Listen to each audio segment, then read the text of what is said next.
Oke, baik teman-teman semuanya. Saat ini kami akan mempresentasikan hasil diskusi kami dengan judul karakteristik perkembangan fisik, intelektual, emosi, sosial, dan moral pada anak usia dini dan anak usia SD.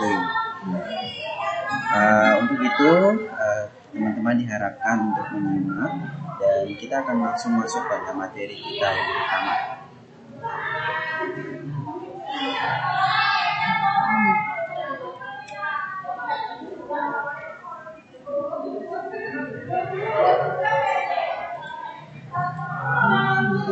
Ya, yang pertama yaitu masa usia dini dan tugas perkembangan pada anak usia 2-6 tahun.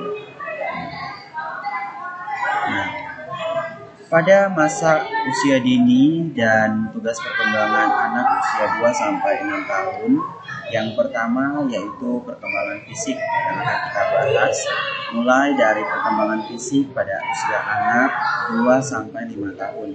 Nah, teman-teman, menurut Sigmund Freud, pakar psikoanalisa ahli jiwa dari Jerman, menyebutkan masa 2-5 tahun adalah masa di mana manusia mulai mengembangkan kepribadian dan identitas dirinya. Nah, selepas masa bayi mulai usia 2 tahun, terjadi perubahan fisik secara drastis.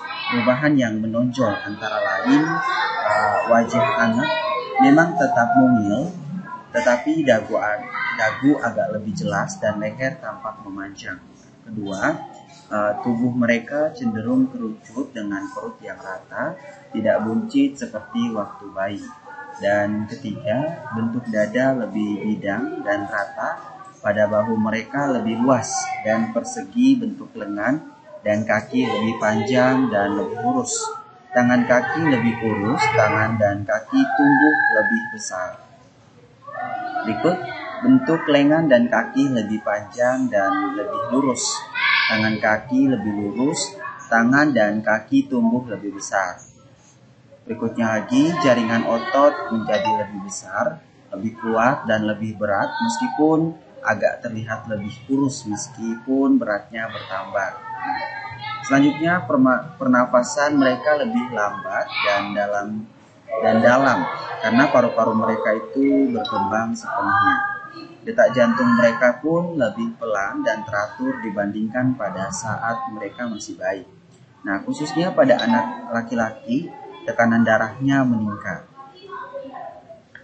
Dan yang terakhir, kandung kemih, tempat menyimpan air kencing, bertambah besar ukurannya sehingga anak bisa lebih lama menahan kencingnya. Selain ukuran, anak juga semakin mahir mengendalikan kandung kemihnya, dan pada usia 4 tahun mereka bisa menahan kencing sehingga tidak mengompol di kasur. Nah, berikut perkembangan fisik usia 3 sampai dengan kurang lebih 4 tahun. Yang pertama, peningkatan keterampilan fisik. Kedua, anak mulai bisa mengendarai suatu sepeda roda 3. Berikut, mondar-mandir, naik turun tangga, dan kaki yang bergonta-gantian. Berlari, melompat dengan kedua kaki, berjalan pada belok keseimbangan.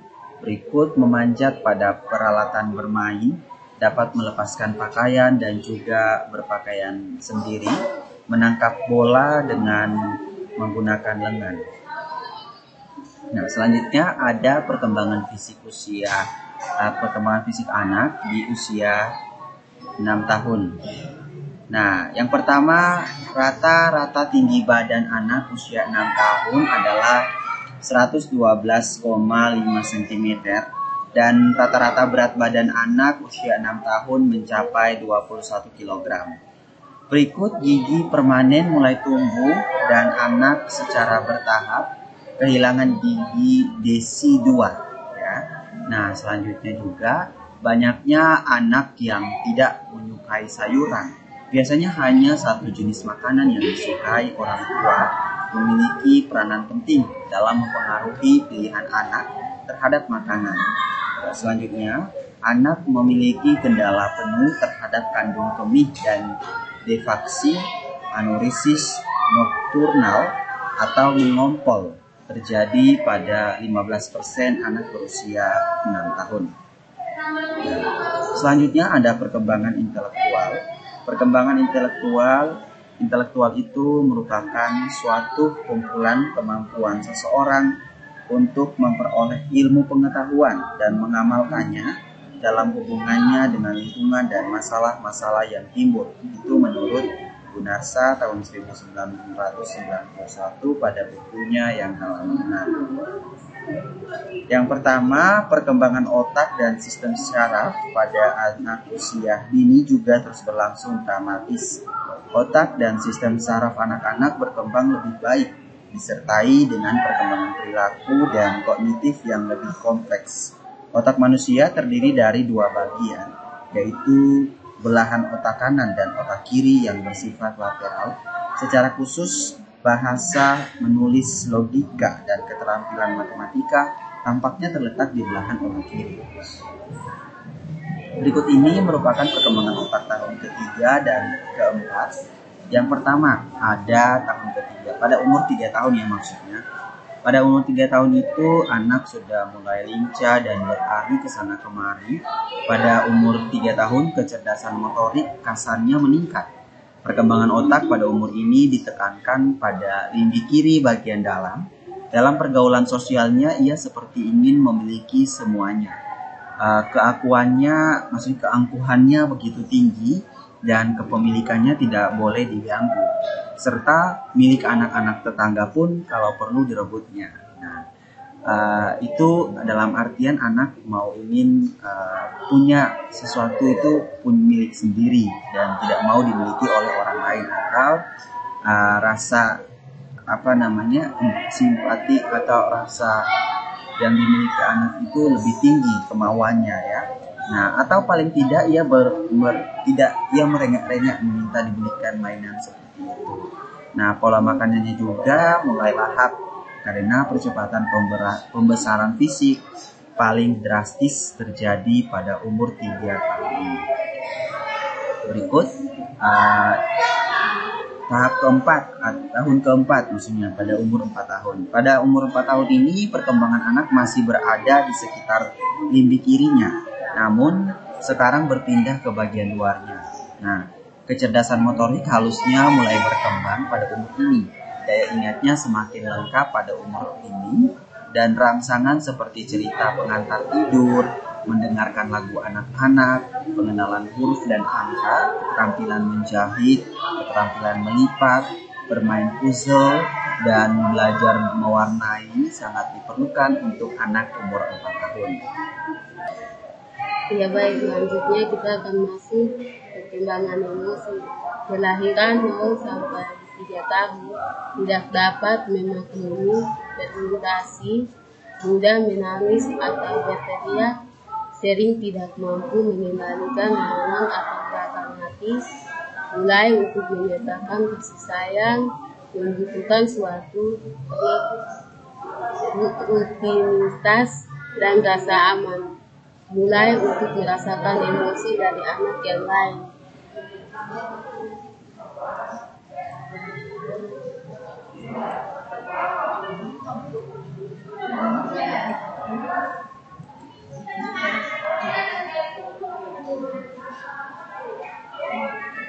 Perkembangan emosi usia 3 sampai 4 tahun dapat memaklumi beberapa komunikasi, mulai mengembangkan pengendalian diri, menghargai kejutan dan peristiwa tertentu, mulai menunjukkan selera humor, mulai mengungkapkan tentang kasih sayang secara terang-terangan, takut akan gelap, merasa diabaikan atau pada situasi yang menyenangkan.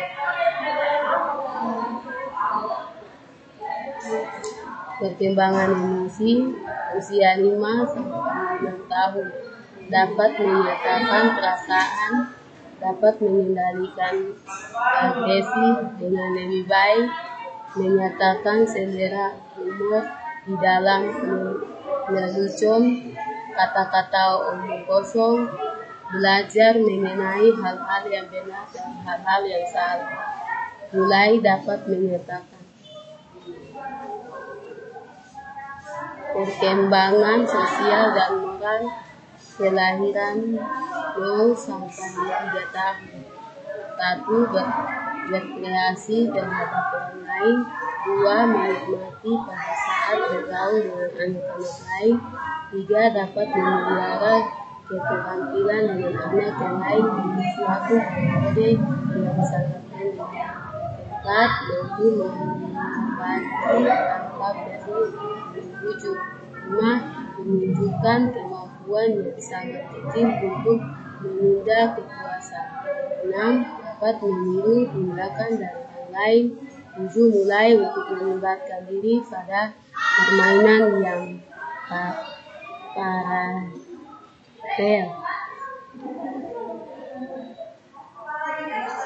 Perkembangan sosial dan moral usia 3 sampai 4 tahun. 1. Menjadi lebih sadar akan diri sendiri. 2. Mengembangkan perasaan dengan rela hati. 3. Menjadi sadar akan rasial dan perbedaan seksual. 4. Dapat mengambil arah, mengikuti beberapa aturan. 5. Memiliki perasaan yang kuat ke arah rumah dan keluarga. 6. Menunjukkan suatu pertumbuhan dalam hal perasaan atau pengertian dari kepercayaan pada diri sendiri. 7. Bermain paralel, mulai bermain permainan yang membutuhkan kerjasama. 7. Memiliki teman bermain paralel. Perkembangan sosial dan moral usia 5 sampai 6 tahun. 1. Menyatakan gagasan yang baru tentang peran jenis kelamin. 2. Memiliki teman baik meskipun dengan jangka waktu yang pendek. 3. Sering bertengkar tetapi dalam waktu yang singkat. 4. Dapat berbagi dan mengambil pilihan. 5. Ikut ambil bagian dalam setiap kegiatan pengalaman di sekolah. 6. Pertimbangan setiap guru merupakan hal yang sangat penting. 7. Menjadi yang nomor 1. 8. Menjadi lebih prosesif terhadap bahan-bahan kepunyaannya. Oke, yang selanjutnya yang kedua, masa sekolah dasar dan tugas perkembangan umur 7 sampai 12 tahun.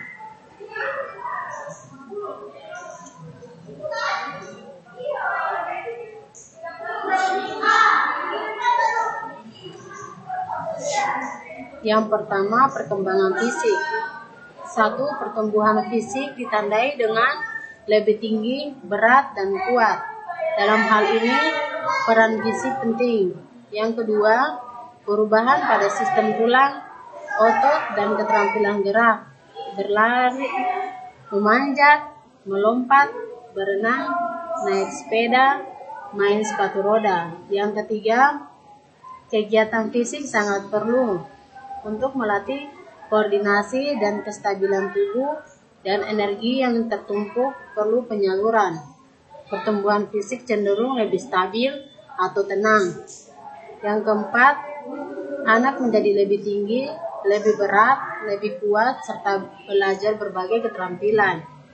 Perubahan nyata terlihat pada sistem tulang, otot, dan keterampilan gerak berlari, memanjat, melompat, berenang, naik sepeda, main sepatu roda adalah kegiatan fisik dan keterampilan gerak yang banyak dilakukan oleh anak. Pada prinsipnya, selalu aktif bergerak penting bagi anak. Perbedaan seks dalam pertumbuhan fisik menonjol dibanding tahun-tahun sebelumnya yang hampir tidak nampak.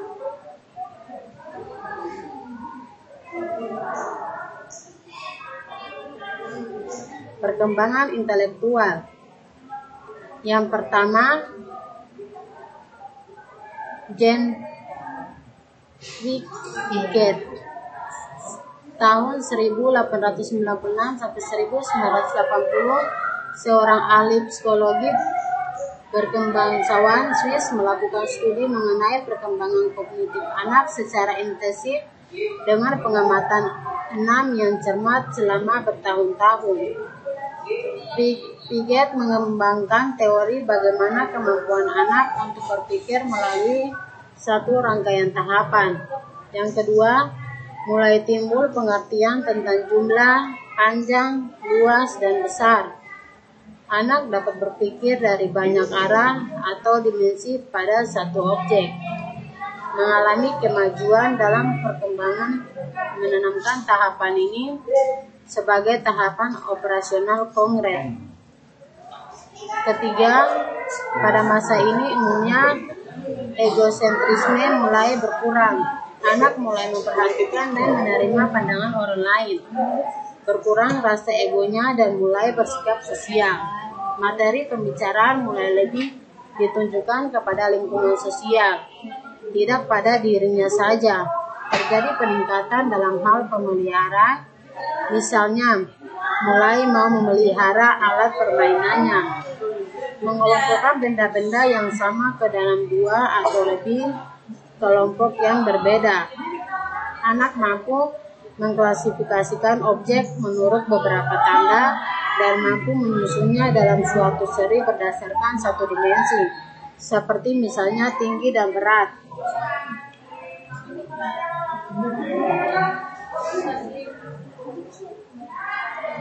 Perkembangan emosi.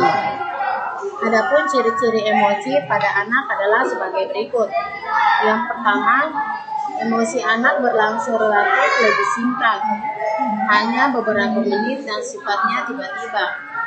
Hal ini disebabkan karena emosi anak menampakkan dirinya di dalam kegiatan atau gerakan yang nampak, sehingga menghasilkan emosi yang pendek, tidak seperti pada orang dewasa yang dapat berlangsung lama.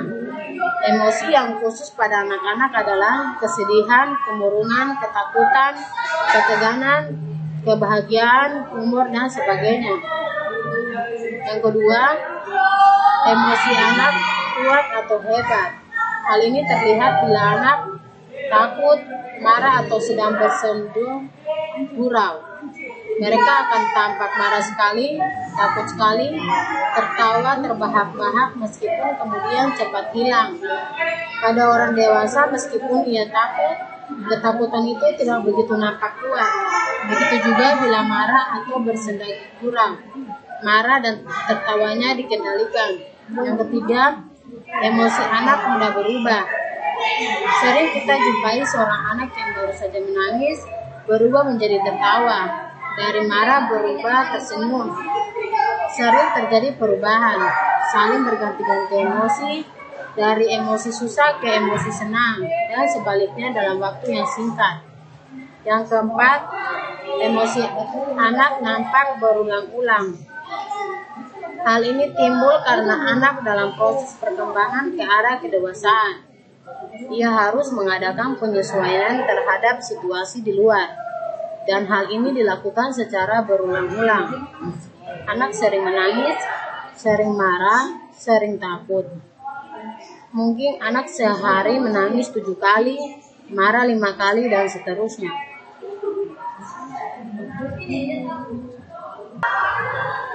Oke, selanjutnya kita masuk dalam perkembangan sosial dan moral. Ditandai meluasnya lingkungan sosial atau pengaruh luar, mulai mendekati teman sebanyaknya dan mulai melepaskan diri dari keluarga. Bermain secara berkelompok memberikan peluang dan pelajaran kepada anak untuk berinteraksi, bertentangan rasa dengan sesama teman. Pengaruh teman sebaya sangat besar, baik yang bersifat positif seperti pengembangan konsep diri dan pembentukan diri, maupun negatif. Perkembangan emosi pada masa kanak-kanak ini tidak dapat dipisahkan dengan perkembangan sosial yang sering disebut sebagai perkembangan tingkah laku sosial. Orang-orang di sekitarnya lah yang banyak mempengaruhi perilaku sosialnya. Dunia sosioemosional anak menjadi semakin kompleks dan berbeda pada masa ini. Interaksi dengan keluarga, teman sebaya, sekolah, dan hubungan dengan guru memiliki peran yang penting dalam hidup anak. pemahaman tentang diri dan perubahan dalam perkembangan gender dan moral menandai perkembangan anak selama masa kanak-kanak akhir.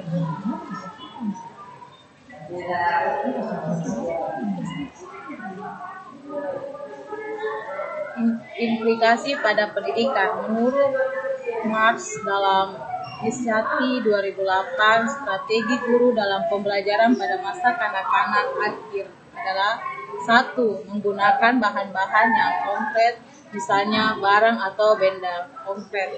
2. Menggunakan alat visual, misalnya OHP atau transparan. 3. Menggunakan contoh yang sudah akrab dengan anak dari hal yang bersifat sederhana ke yang bersifat kompleks. 4. Menjamin penyajian yang singkat dan terorganisasi dengan baik. Berilah latihan nyata dalam menganalisis masalah atau kegiatan, misalnya menggunakan teka-teki dan curang pendapat. Pengajaran yang efektif bila informasi yang dipresentasikan benar-benar bermakna dan terorganisasi dengan baik. Siswa memerlukan kegiatan beberapa dengan objek yang berupa benda-benda konkret untuk manipulasi, menyentuh, meraba, melihat, dan merasakannya. Siswa lebih memerlukan kesempatan untuk bekerja melalui langkah mereka sendiri daripada harus mengikuti pola kelompok secara keseluruhan. Representasi isi dari informasi dapat disampaikan dengan Egen dan Kauchar 2004. 1. Contoh penerapan. 2. Demokrasi. 3. Studi kasus. 4. Metafor atau pengendalian. 5. Simulasi. 6. Modal.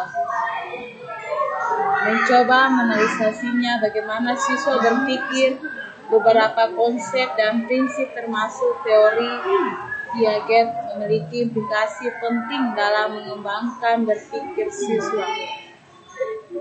Oke, inilah hasil presentasi kami. Sekian dan terima kasih.